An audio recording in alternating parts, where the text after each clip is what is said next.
एकदम डायरेक्ट बोलूं, दिल से बोलूं। मेरा पहला नेशनल अवार्ड जो मुझे आज हमारे आदरणीय राष्ट्रपति जी के हाथों से मिलेगा, मैं बता नहीं सकता कि कितनी खुशी हो रही है। आपको पता है, जिस दिन इस नेशनल अवार्ड की अनाउंसमेंट हुई थी ना, उस दिन मैं अपनी माँ से बात करते हुए अपने बचपन का एक दिन याद कर रहा था, जिस दिन एग्ज़ाम का रिजल्ट आया था और मेरे मार्क्स बिल्कुल अच्छे नहीं थे। आप लोगों से झूठ नहीं कहूँगा, मैं उस कक्षा में फेल हो गया था। रिपोर्ट कार्ड लाते हुए मैं ये सोच रहा था कि आज घर में बड़ी कुटाई होने वाली है यार। उस दिन मेरे पिताजी ने मुझे सामने बिठाया और बड़ी शांति से कहा, देखो बेटा, तुम करना क्या चाहते हो, ये बताओ मुझे, बताओ करना क्या चाहते हो। मैंने कहा, पापा मैं स्पोर्ट्स में मन लगता है मेरा, मैं खेल कूद करना चाहता हूँ, खिलाड़ी बनना चाहता हूँ। उन्होंने कहा, ठीक है, फिर उसमें ध्यान दो, हम सपोर्ट करेंगे, साथ में थोड़ी पढ़ाई भी करो।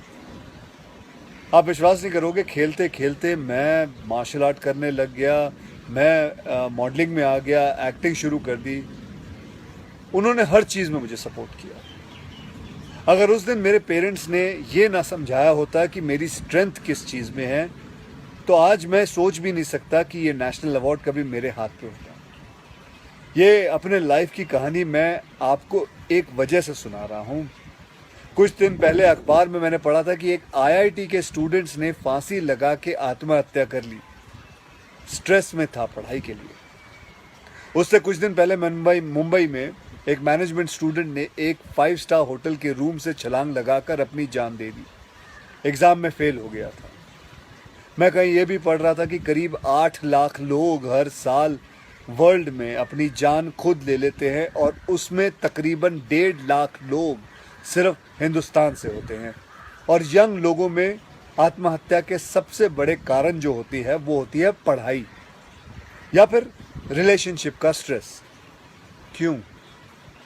तुम्हारी जान एक एग्जाम के मार्कशीट से सस्ती हो गई है? नहीं। ऐसा क्या पढ़ाई कर रहे हो? इससे तो देश के लिए सरहद पे जाके जान लगा दो दांव पे। चाहे कोई भी बड़े से बड़ा स्ट्रेस हो लाइफ में, एक बार इमेजिन करो अपने माँ बाप की हालत अगर उन्हें पता चले कि तुमने अपनी जान ले ली है, खुदकुशी कर ली है। शायद आप सोच भी नहीं सकते कि उनको कैसा फील होता होगा। मान लिया कि आपका स्ट्रेस बहुत बड़ा है, पर इतने हल्के में मत लो अपनी लाइफ को यार। आपको पैदा करने वालों को जिंदगी का सबसे बड़ा दुख दे के मत जाओ।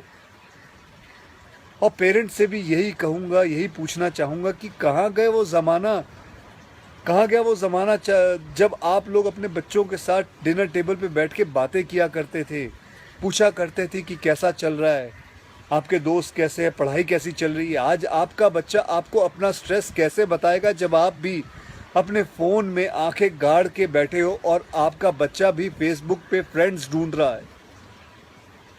ऐसा क्यों होता है कि जब बच्चे को हाथ पांव पे चोट लगती है तो आप फट से डॉक्टर को बुला लेते हो, लेकिन अगर उसे दिमाग में स्ट्रेस हो तो हम बस एक लेक्चर झाड़ देते, कहते थे बेटा नो, थिंक पॉजिटिव बेटा, थिंक पॉजिटिव।